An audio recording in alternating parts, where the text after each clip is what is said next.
He needs. I'm gonna get a cool needs- pirate hat, he and needs you're gonna something. look silly. He needs something. So I'll have a to- cool hat.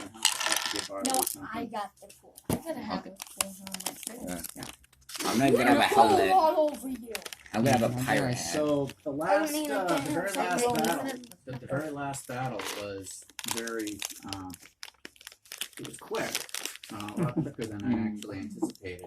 The battle before this one, my characters almost decimated the whole group pretty quickly because they all were much lower than my characters.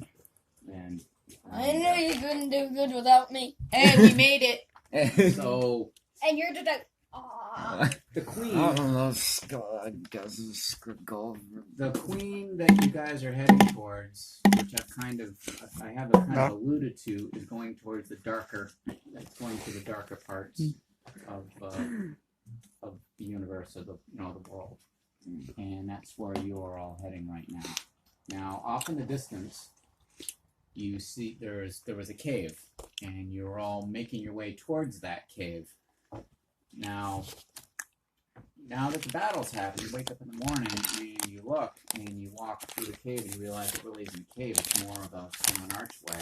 And as you pass through the archway disappears behind you.